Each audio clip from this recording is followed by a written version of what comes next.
Hello everyone, welcome all of you on Rohit GS academy. आज का topic है केंद्रीय बजट यानी union budget 2022 and 2023। Today's topic is going to be very important for those who are preparing for the civil services और उनके लिए भी जिन्हें बजट और इकोनॉमी में इंटरेस्ट है। यूनियन बजट के साथ साथ आज हम पॉलिटी और इकोनॉमी के कुछ इंपॉर्टेंट स्टैटिक पॉइंट्स को भी कवर करेंगे।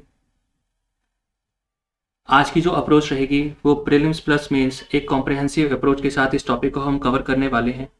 ये टॉपिक GS3 मेंस के लिए इंपॉर्टेंट तो है ही, साथ में इसमें आपको बहुत सारे प्रीलिम्स के फैक्ट भी मिलेंगे और इकोनॉमी बेस्ड ऐसे के लिए भी ये टॉपिक भी बहुत ही इंपॉर्टेंट होने वाला है।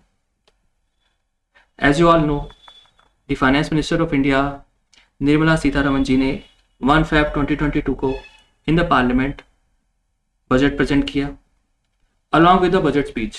कुछ और डॉक्यूमेंट भी पार्लियामेंट के में प्रेजेंट किए जाते हैं, जिसमें से है एक annual financial statement under article 112 यानी कॉन्स्टिट्यूशन ऑफ इंडिया के आर्टिकल 112 में इसका जिक्र है। आम बोलचाल की भाषा में हम जिसे बजट कहते हैं वही एनुअल फाइनेंशियल स्टेटमेंट है, यानी कि कॉन्स्टिट्यूशन ऑफ इंडिया में कहीं भी बजट शब्द का यूज नहीं किया गया। इसके साथ साथ डिमांड फॉर ग्रांट्स भी प्रेजेंट किया जाता है अंडर आर्टिकल 113 और finance bill under article 110A। ये सारे कॉन्स्टिट्यूशनल डॉक्यूमेंट फाइनेंस मिनिस्टर की बजट स्पीच के साथ प्रेजेंट किया जाता है। इसके साथ साथ FRBM एक्ट 2003 यानी physical responsibility budget management act, इस एक्ट ने मैंडेट किया था कि बजट के साथ साथ मैक्रो इकोनॉमिक फ्रेमवर्क स्टेटमेंट और medium term physical policy statement के डॉक्यूमेंट भी प्रेजेंट करने पड़ेंगे। इसके थ्रू गवर्नमेंट की जो बजट को लेके ट्रांसपेरेंसी थी वो मेंटेन होती है और ओवरऑल रिव्यू मिलता है कि हमारी पॉलिसी बजट मेकिंग पॉलिसी कैसा वर्क कर रही है। एनुअल फाइनेंशियल स्टेटमेंट यानी अंडर आर्टिकल 112 यानी 112, इसके अंदर भारत सरकार ने जो भी प्लान किया है आने वाले साल के लिए कि उसे कहां कहां से रिसिप्ट मिलने वाली है और वो कहां कहां एक्सपेंडिचर करेगी, ये सारा लेखा जोखा इसी एनुअल फाइनेंशियल स्टेटमेंट यानी बजट में मेंशन होता है। भारत सरकार जो भी रिसिप्ट कर रही है या फिर कोई भी एक्सपेंडिचर कर रही है, यानी जैसे कोई भी व्यक्ति के कोई भी आय या व्यय करता है तो उसने अपना अकाउंट बनाया होता है किसी भी बैंक में। हर व्यक्ति का सेविंग बैंक अकाउंट होता है या फिर कोई व्यापारी है उसका एक करंट अकाउंट होता है।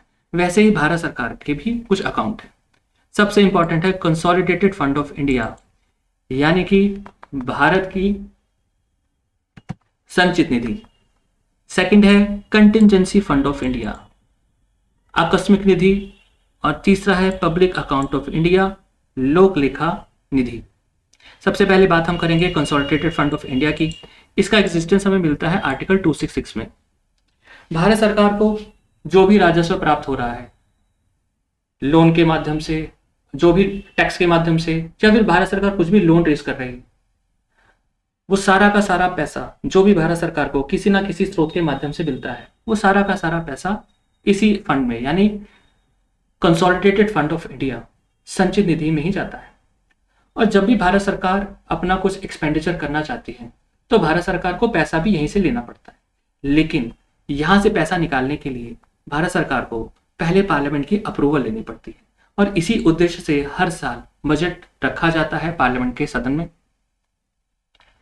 आर्टिकल 267 भारत की आकस्मिक निधि, जैसा कि नाम से मेंशन है, हो सकता है कि कुछ ऐसी आकस्मिक जरूरतें पड़े यानी सडन रिक्वायरमेंट्स हो भारत सरकार की, जिसे भारत सरकार को उसको पूर्ति के लिए कुछ पैसा चाहिए, तो उसके लिए भारत सरकार इस फंड का यूज करती है और इसके लिए उसे परमिशन लेनी पड़ती है प्रेसिडेंट ऑफ इंडिया से। इस पैसे को खर्च करने के बाद सरकार को पार्लियामेंट से इसकी एक्स पोस्ट फैक्टो अप्रूवल देनी पड़ती है। इसके साथ साथ जब कंटिजेंसी फंड ऑफ इंडिया से कुछ पैसा चला गया तो उसको वापस रिफिल भी करना पड़ेगा। उस पैसे को रिफिल करने के लिए हमें फिर से कंसोलिडेटेड फंड ऑफ इंडिया के पास जाना पड़ेगा और वहां से पैसा निकालने के लिए फिर से हमें पार्लियामेंट की अप्रूवल लगेगी। इस समय जो भारत की आकस्मिक निधि है वो 30,000 करोड़ की है। भारत की लोक लेखा निधि यानी पब्लिक अकाउंट ऑफ इंडिया, इसे भी भारत के संविधान में यानी कॉन्स्टिट्यूशन में अंडर आर्टिकल 266 में मेंशन है। यहां पर भारत सरकार एज अ केयर टेकर काम करती है उस पैसे का।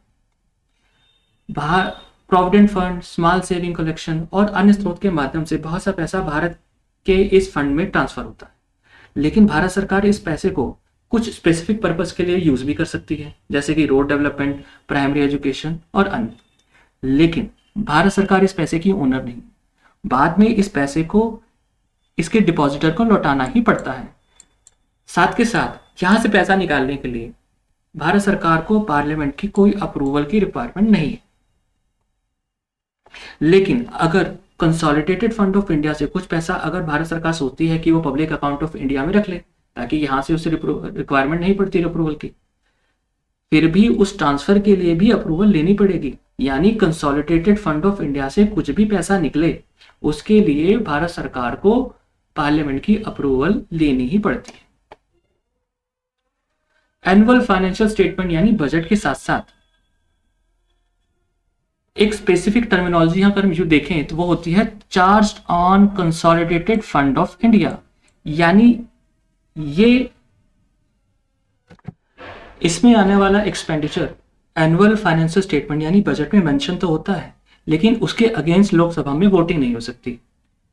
और इसमें जो मेन है जैसे कि president, chairman and deputy chairman of Rajya Sabha और स्पीकर और डेप्टी स्पीकर ऑफ लोकसभा, यानी ये जो ऑफिस ओनर है इनसे रिलेटेड जो भी इनकी सैलरी है, अलाउंसेस है, वो इस लिस्ट में मेंशन होती है। इसके साथ साथ जो जजेस हैं सुप्रीम कोर्ट के, उनकी सैलरी, अलाउंस और पेंशन, और स्पेसिफिकली अगर बात करूं तो हाई कोर्ट के जजेस की पेंशन हो गई, और कैग और सीवीसी ऑफिस इनसे रिलेटेड, कैग यानी कि controller and auditor general of India और सीवीसी यानी कि सेंट्रल विजिलेंस कमीशन, इनसे रिलेटेड जो भी पैसा है उसका एक्सपेंडिचर अगर बजट के थ्रू शो किया जा रहा है उसके अगेंस्ट वोटिंग नहीं होगी लोकसभा में।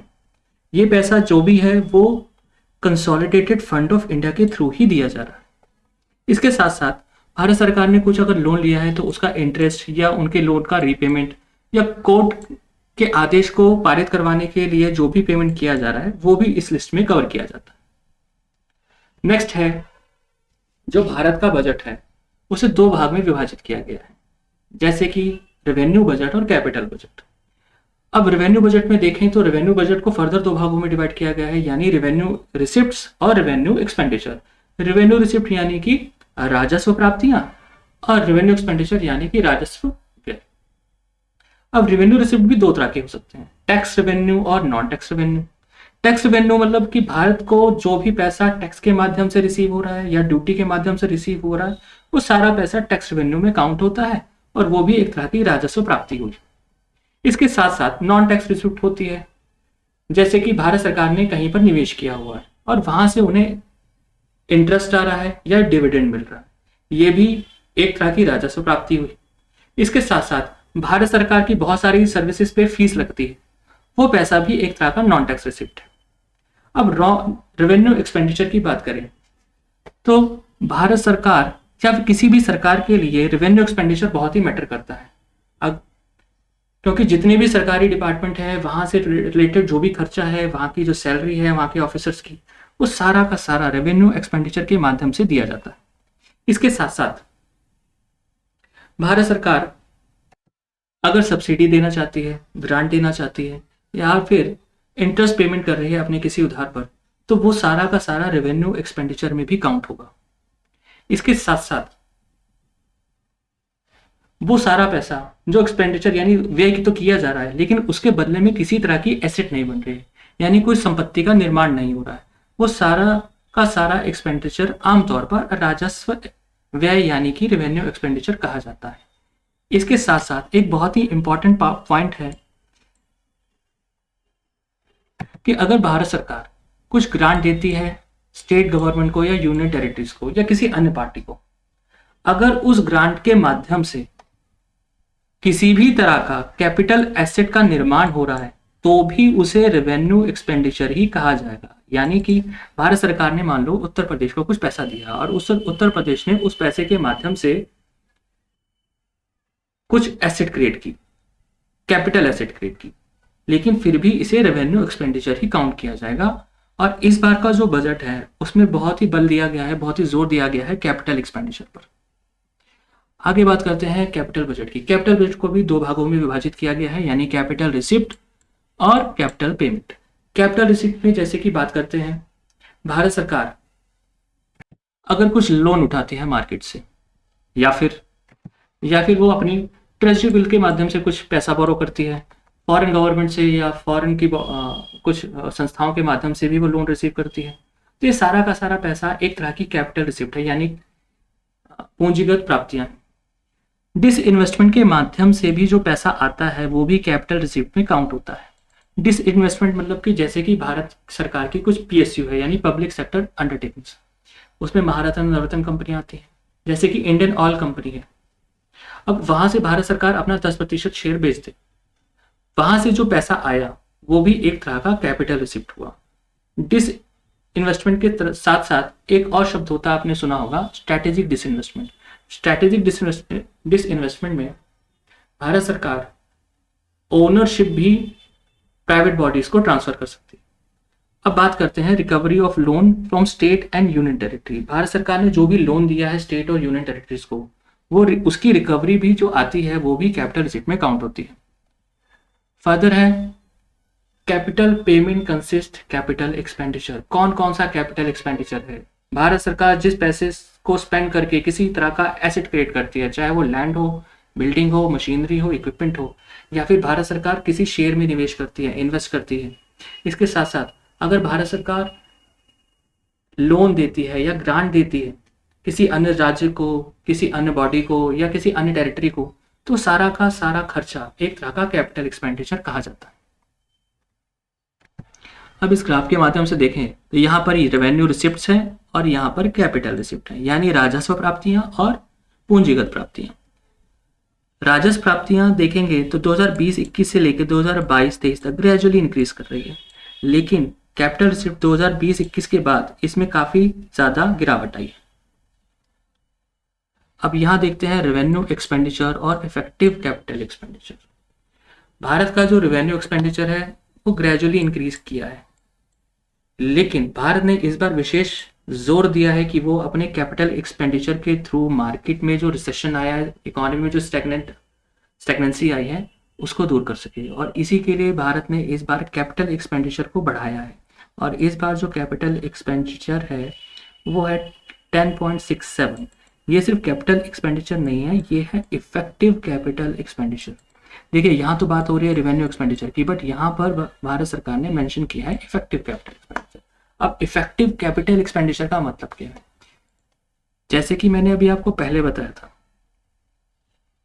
रेवेन्यू एक्सपेंडिचर में ये वाला, कि अगर भारत सरकार किसी अन्य राज्य को कुछ पैसा ग्रांट पे देती है और वो राज्य उस पैसे के बदले कुछ कैपिटल क्रिएट करता है, तो वो रेवेन्यू एक्सपेंडिचर में काउंट होता है।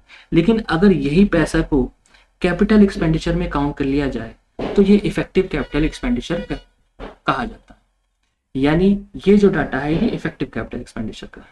इसके साथ साथ नेक्स्ट बात करते हैं डिमांड फॉर ग्रांट्स की। आर्टिकल 113 में इसका भी मेंशन किया गया है कॉन्स्टिट्यूशन ऑफ इंडिया के। सिंपल शब्दों में अगर हम समझें कि भारत सरकार ने एनुअल फाइनेंशियल स्टेटमेंट पे अपनी सारी एस्टिमेटेड रिसिप्ट्स और एक्सपेंडिचर तो मेंशन कर दी है। अब जो भी भारत सरकार एक्सपेंडिचर करना चाहती है, यानी खर्चा करना चाहती है, वो सारा का सारा पैसा भारत को कंसोलिडेटेड फंड ऑफ इंडिया के माध्यम से ही मिलने वाला है।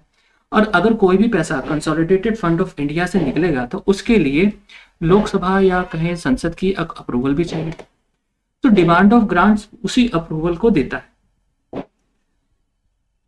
और वो रखा जाता है सदन में डिमांड ऑफ ग्रांट के माध्यम से along with the annual financial statement. अलग अलग मंत्रालय, अलग अलग डिपार्टमेंट अपनी अपनी डिमांड फॉर ग्रांट रखते हैं, और वो एक भी हो सकती है और एक से ज्यादा भी हो सकती है। जो भी यूनियन टेरिटरी जिनका कोई विधानसभा नहीं है, विदाउट लेजिस्लेचर है, वो भी अपनी डिमांड फॉर ग्रांट सदन में बजट के साथ रखती है। जैसे कि इस बार के बजट में कुल 102 डिमांड फॉर ग्रांट आई। इसके साथ साथ एक फाइनेंस बिल भी आता है जो अंडर आर्टिकल 110(1)(a) के थ्रू कवर होता है। ये डील करता है टैक्सेस को। अगर भारत सरकार कोई भी टैक्स को इम्पोज करना चाहती है, यानी लगाना चाहती है, हटाना चाहती है, या उसमें कुछ कमी करना चाहती है, बदलाव करना चाहती है यानी अल्ट्रेशन करना चाहती है, या उसमें कुछ नियमों में संशोधन करना चाहती है। तो ये सारी चीजें अंडर दिस आर्टिकल कवर होती है। ये फाइनेंस बिल मनी बिल भी हो सकता है, और कोई भी मनी बिल की डेफिनेशन हमें मिलती है आर्टिकल 110 से। और जो लोकसभा के स्पीकर हैं वो ही फाइनल अथॉरिटी है ये डिसाइड करने के लिए कि कौन सा फाइनेंस बिल मनी बिल होगा या नहीं होगा। इसके साथ साथ संविधान ने जो हमारे पार्लियामेंट के दोनों सदन हैं यानी लोकसभा और राज्यसभा, उनकी जिम्मेदारियों को भी निर्धारित कर दिया है बजट के विषय में। जैसे कि कोई भी मनी बिल है जो टैक्सेशन, या फिर कोई फाइनेंस बिल है जो टैक्सेशन से डील करता है, तो राज्यसभा में कभी वो इंट्रोड्यूस होगा ही नहीं, वो सिर्फ और सिर्फ लोकसभा में ही इंट्रोड्यूस होगा। सेकंड है, जो राज्यसभा के पास किसी भी तरह की पावर नहीं है वोट करने की, डिमांड फॉर ग्रांट्स, यानी कि भारत सरकार ने अगर डिसाइड किया है कि वो इस बार बजट में कहाँ कहाँ कितना पैसा स्पेंड करेगा और वो उसको लेगा कंसोलिडेटेड फंड ऑफ इंडिया के थ्रू, तो उस पर जो वोटिंग होगी वो केवल और केवल लोकसभा में ही होगी, ना कि राज्यसभा में। अब नेक्स्ट है, राज्यसभा कभी भी मनी बिल को 14 दिन तक रख सकती है और उसके बाद संशोधन करके रिटर्न कर सकती है, लेकिन लोकसभा के पास ये पूर्ण पावर है कि वो राज्यसभा की अमेंडमेंट्स को माने या ना माने। फर्दर जब यहां से दोनों चीजें पास हो जाती हैं तो हो जाती हैं प्रेसिडेंट के पास। आगे हम देते हैं स्टेजेस के बारे में। तो जो बजट है वो कुल 6 स्टेजों से पास करता है। पहला है प्रेजेंटेशन ऑफ बजट, जैसे कि मैडम फाइनेंस मिनिस्टर ने बजट में स्पीच दिया, प्रेजेंट किया, उसके बाद उस पर जनरल डिस्कशन होगा और उसके बाद उसमें डिटेल में स्क्रूटनी होगी डिफरेंट डिपार्टमेंटल कमिटीज में। इसके बाद ही वोटिंग होगी डिमांड फॉर ग्रांट्स से कि एक्सपेंडिचर के लिए जो पैसा कंसोलिडेटेड फंड ऑफ से निकलेगा उसके लिए वोटिंग होगा, और उसके बाद पास होता है एप्रोप्रिएशन बिल, और देन आता है पासिंग ऑफ फाइनेंस बिल। यानी एप्रोप्रिएशन बिल का मतलब यह है कि अब भारत सरकार को ये अथॉरिटी मिल गई है कि जितना पैसा उन्होंने मेंशन किया था एनुअल फाइनेंशियल स्टेटमेंट में स्पेंड करने के लिए, खर्च करने के लिए, अब उनके पास अथॉरिटी है कंसोलिडेटेड फंड ऑफ इंडिया से वो पैसा निकालने की, और इसके साथ एक फाइनेंस बिल भी पास होगा। इस साल जो टोटल एक्सपेंडिचर एस्टिमेट किया गया है वो है 39.45 लाख करोड़, यानी कि आने वाले वर्ष में भारत सरकार 39.45 लाख करोड़ स्पेंड करने वाली, और इसके अगेंस्ट भारत सरकार को जो कुल प्राप्तियां हुई हैं वो है 22.84 लाख करोड़।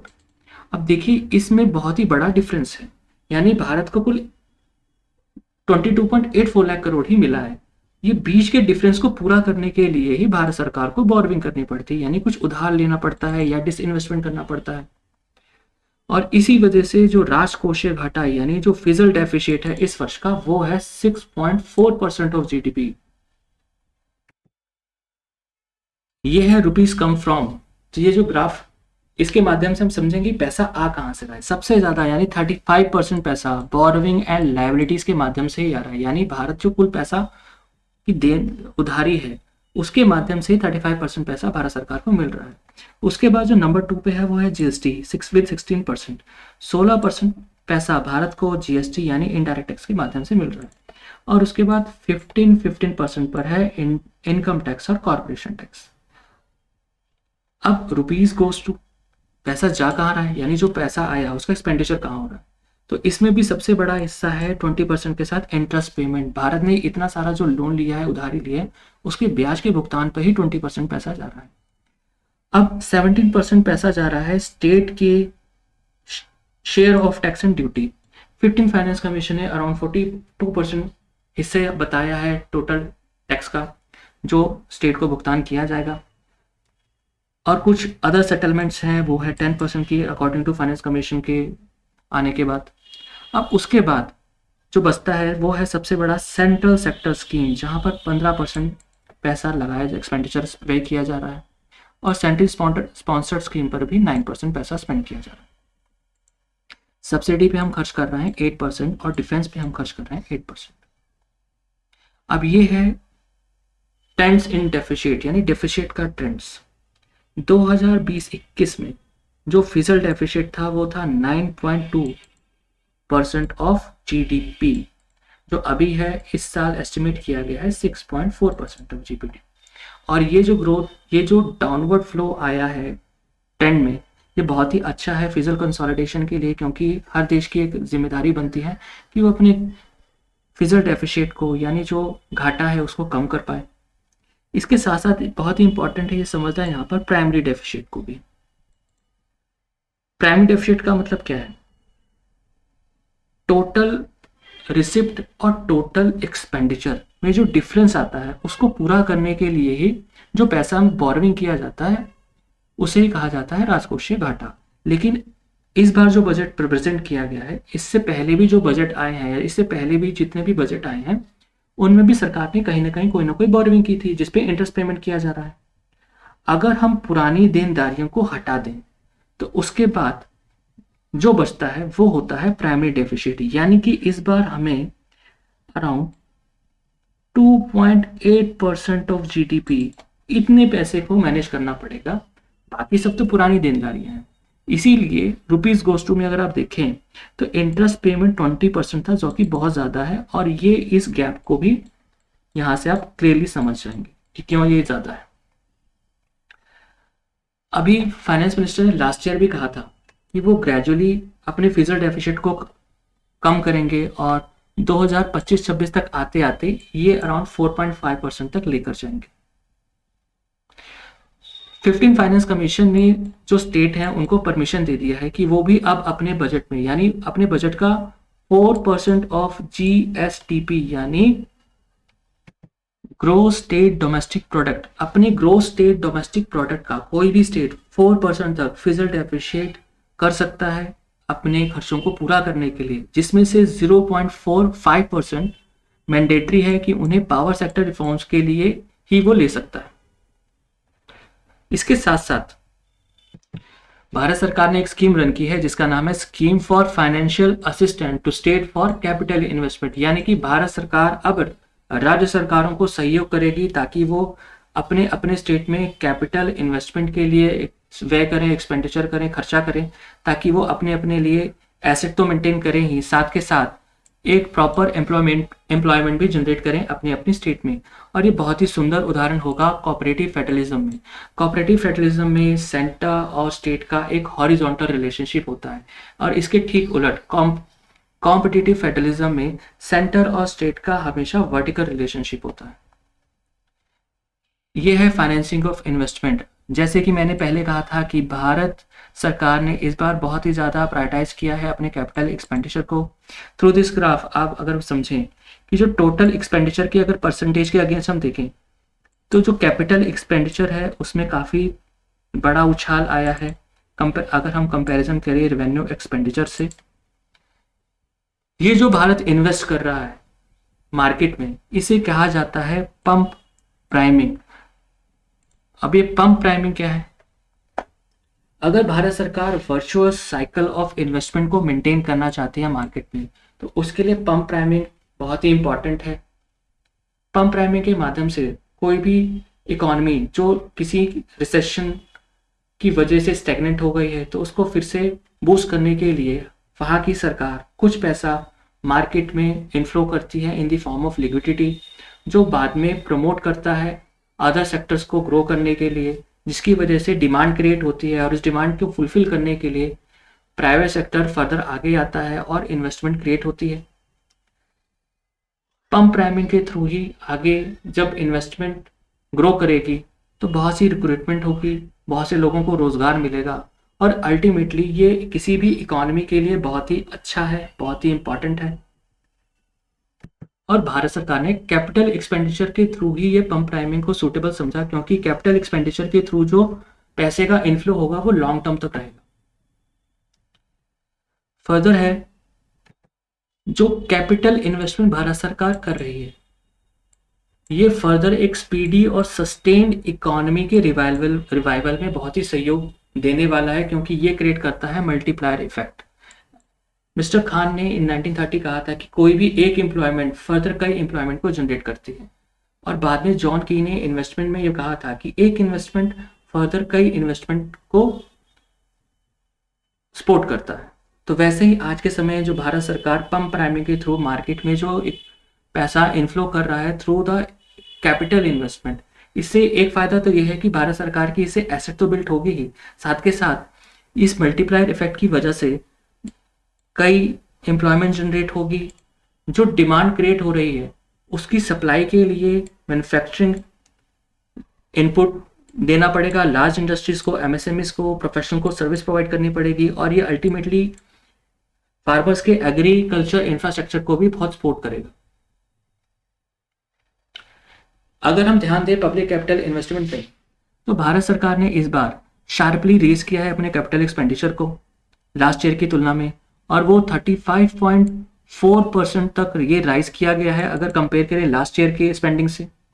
अगर इसमें हम इफेक्टिव कैपिटल एक्सपेंडिचर को मान लें, कंसिडर कर लें, तो ये बढ़ के हो जाता है 10.68 लाख करोड़ तक, जो कि टोटल जीडीपी का 4.1%। मैडम प्राइम मिनिस्टर ने बजट स्पीच के दौरान कहा कि जो हमारी जो इकोनॉमी है उसने रिकवर किया और उसमें फिर से एक बार उछाल आया, जो कि भारत की इकोनॉमी की रेजिलियंस को दर्शाता है। और उन्होंने ये भी कहा कि जो इंडियन इकोनॉमी है इस बार का जो ग्रोथ एस्टिमेट किया है वो 9.2%, जो कि हाईएस्ट होगा सारी लार्ज इकोनॉमीज में। मैडम फाइनेंस मिनिस्टर ने जो स्टेटमेंट कहा, इसका पीछे का कारण क्या था, इसको हम अपने नेक्स्ट लेक्चर में कवर करेंगे। Thanks for today. Please subscribe my channel if you like it. Please like, comment and share my video. Thanks for joining me. Thank you so much.